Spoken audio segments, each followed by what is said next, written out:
Anyway, yeah, and I raced.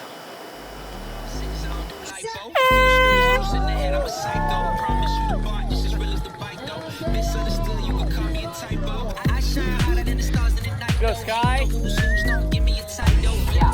So now we've got a huge group in here. We've got Sky. Nice job, Sky. Hi everyone, welcome to my post PTO Canadian Open video. If you follow me on Instagram, then you saw that I opened up the floor for some questions on what you actually want to hear about the race. So I have some notes, and I'm planning to cover most of the questions, at least the topics. And to start off, I guess I'll just give you a brief overview of how my race went. I ended up 14th place, which really isn't that impressive, but fortunately the PTO is trying to make triathlon a viable career option for not just the people who win races. So 14th place gave me a $11,000 paycheck, so I was profitable, yay. Can't say that for other races I've done this year, like Oceanside. Anyway, it was a great experience. The PTO, of course, put together a great race experience for the pros. You know, they shuttle us to and from the airport. They let us know which pool we can use. They rent lanes for us. You know, they just really try and make the experience feel pro and kind of relieve us of some of the stress of being in a new city. So that was fantastic. Seeing all the athletes there, you know, all these big names. It's always just fun to be around other athletes, and you know, I feel like the pro field, men and women, are kind of my friends now, and so my social life happens every month or two when I see them at races. So that was fun. And the whole race was great. I totally enjoyed being in Edmonton. For those of you who don't know, I am Canadian, and I was born in Lethbridge, Alberta, but I actually went to first and second grade in Edmonton. So I went and saw my school, in fact. Talbot Cox took me to go see the school. So that was cool. Totally nostalgic to be there. Even just seeing things like in English and French just like took me back to being a kid. Because I remember as a kid, just, you know, even on the cereal box, you're eating your cereal and everything's in English and French. So that was cool. Now the race, brief overview. My swim was decent. It could have been better, but it wasn't like I wasn't disappointed completely. I wasn't embarrassed by my swim. Swam on Jackie Herring's feet, and I think Sophie Watts was on my feet, so that was good.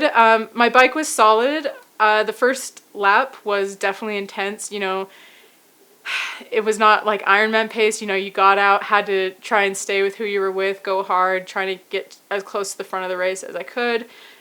First lap, like I said, very intense, but then second, third, fourth, I started feeling more like in control and like I could push and not just desperately trying to hold on to where I was or try to go as hard as possible. And then the run was, there was much to be desired on my run performance. I definitely went into this race thinking, okay, I want a good performance, a good race, and I really want to go hard because I think as an Ironman athlete, it's easy to feel like a one-gear wonder, you know, like here's my Ironman pace, this feels hard enough, this is sustainable for the next 8 hours, but trying to get to that other gear of a 3.5-hour race is definitely something that I think I struggle with. So with this race, I really wanted to try and go hard, and I did feel like I was going hard, but certainly the pace wasn't reflective of how hard I thought I was going.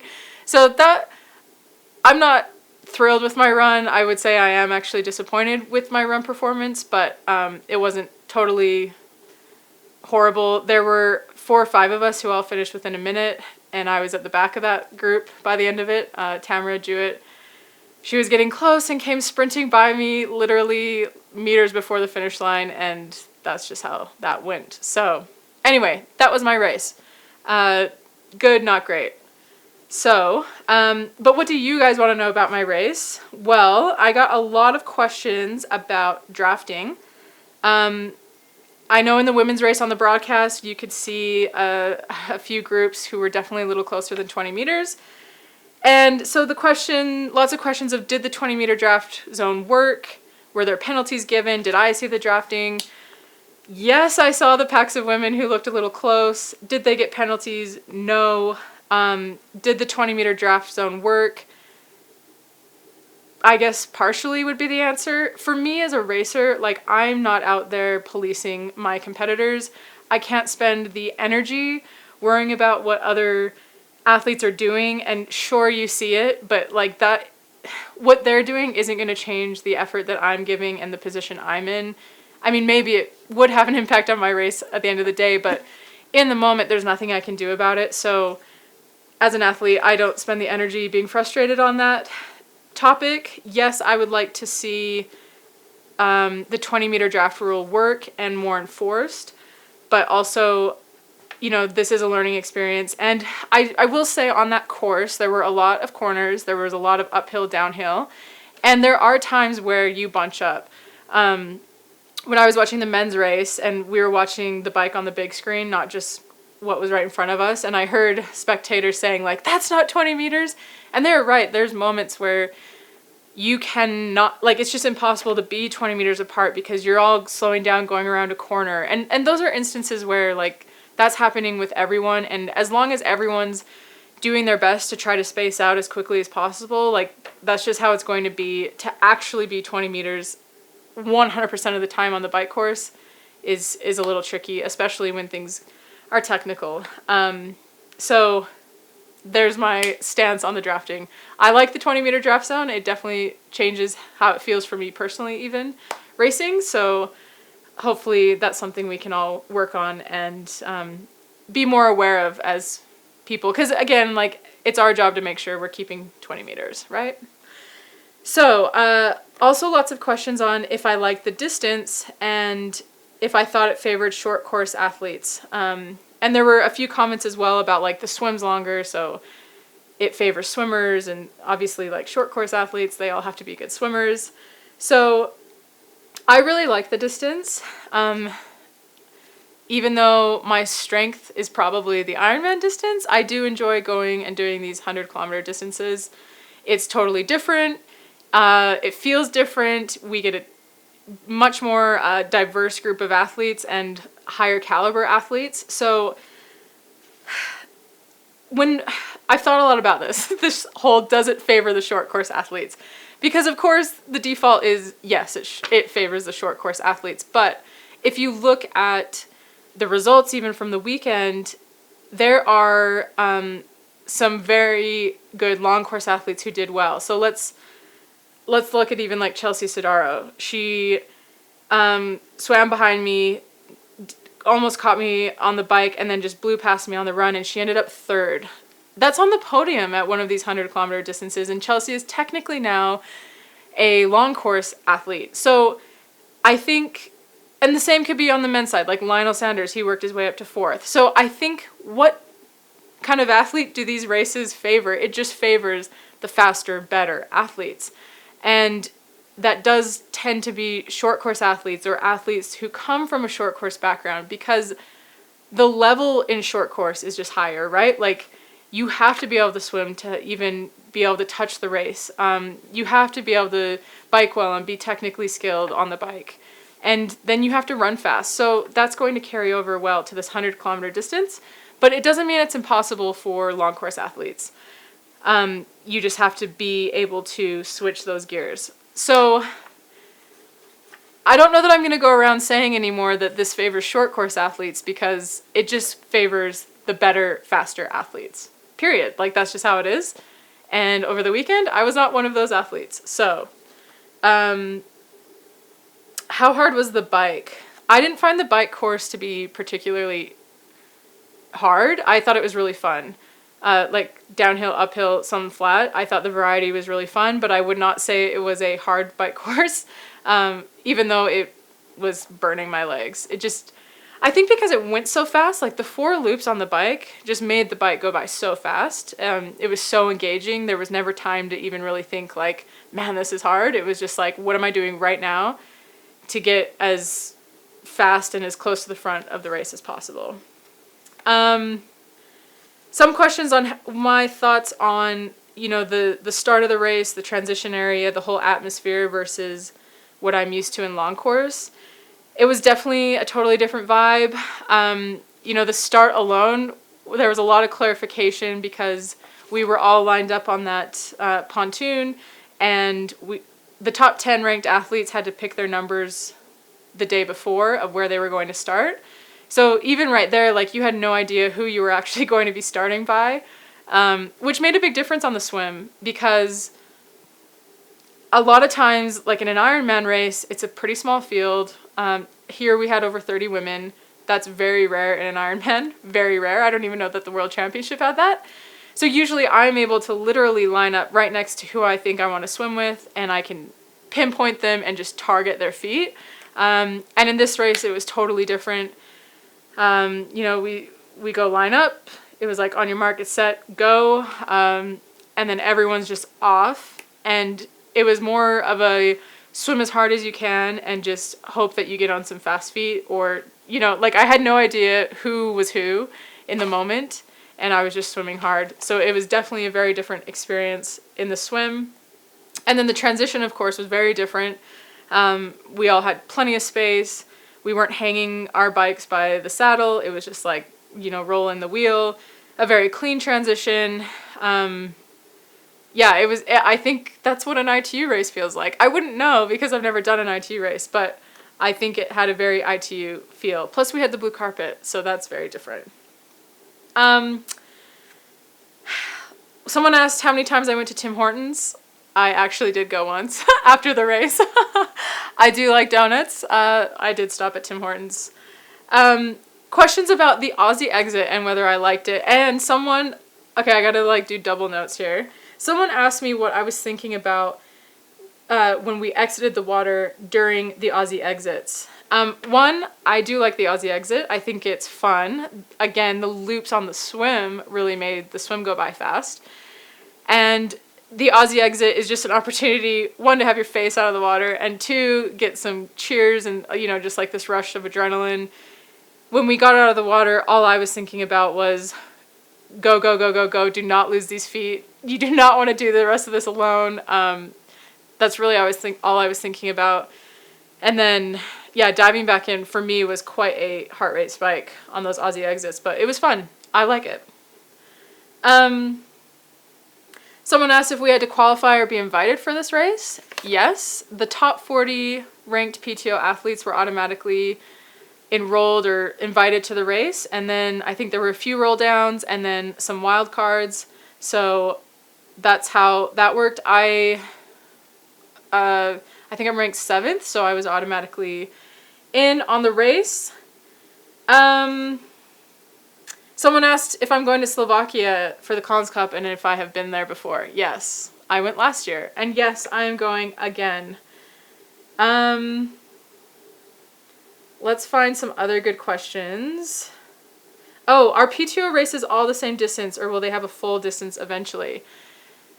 Right now, the two PTO Open races this year, being Canada and the US, are both 100-kilometer distance, but I think next year there's planned to be at least one 200-kilometer distance, which is not quite an Ironman. I think it's like the in-between half and a full, so definitely, hopefully that favors those long course athletes.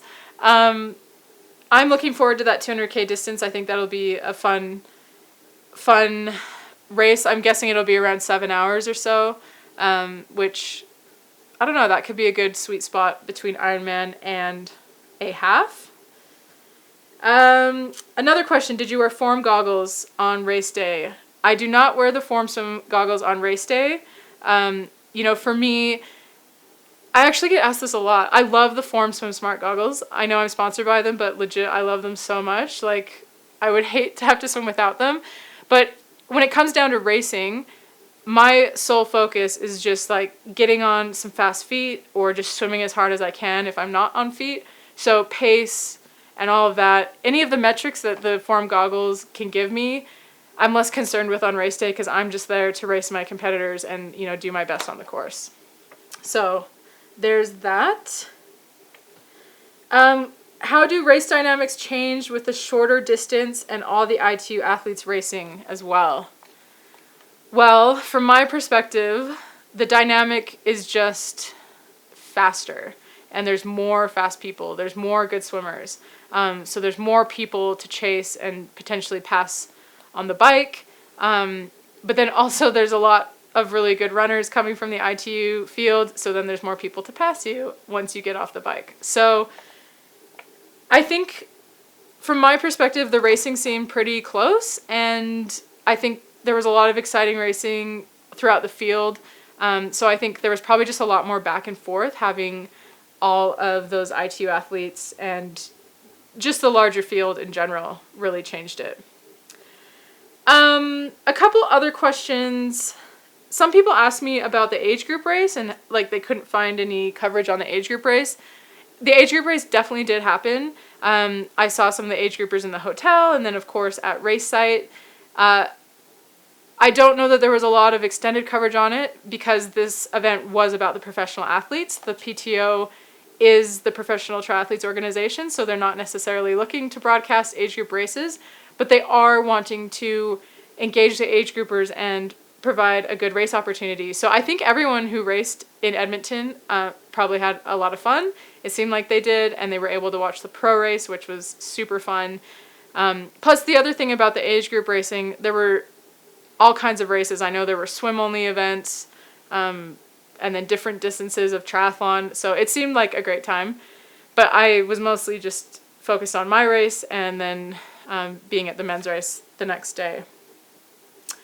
And I think the last thing I'll talk about is nutrition. I had a few questions about on-course nutrition, what they had, and then what I did. Oh wait, and I need to talk about cramps. Nutrition reminded me about the cramps. My nutrition strategy was just, the usual carbs throughout the race. Just kind of dialed it back, I guess, a little bit from a 70.3, but you're going really hard, so you still need a very high level of carbs. So I'm not sponsored, but I use Scratch Labs Super Fuel, the powder carbohydrate with some electrolytes as well. So I used that on the bike, and then on the run, I carried a couple SIS gels, and then I just used a couple gels on course. And on course, they had precision hydration gels and bars and electrolytes, and I think they sponsored the event, so that was the on-course nutrition, and I did use that. And it was totally fine.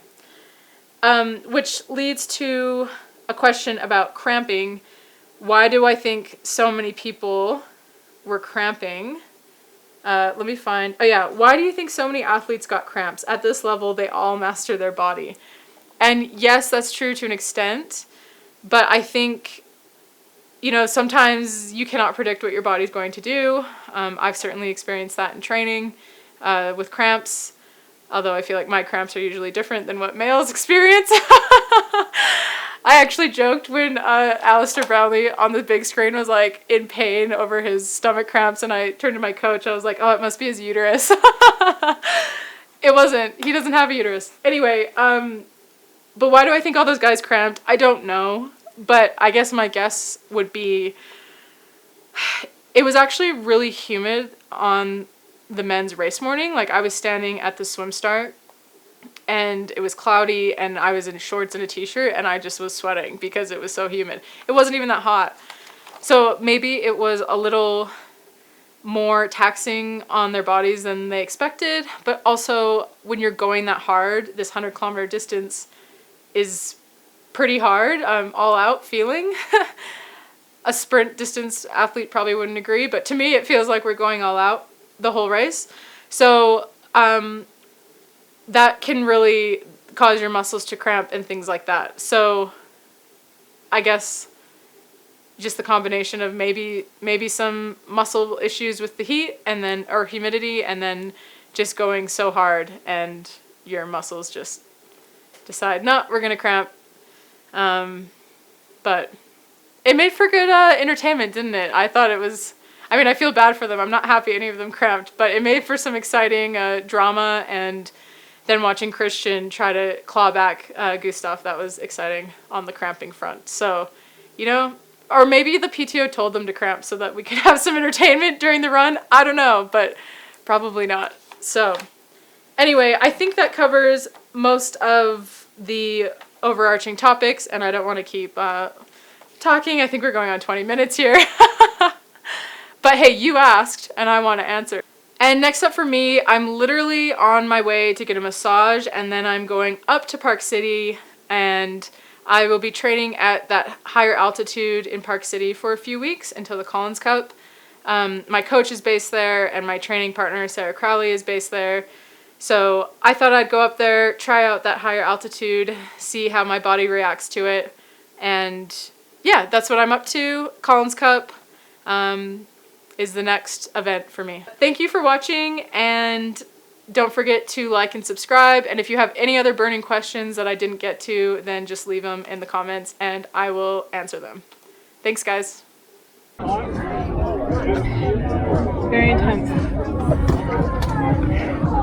Very close. Okay. Yeah. All right, Do you feel friends, one, or is it just Not us? really. Yeah. Mostly. We were just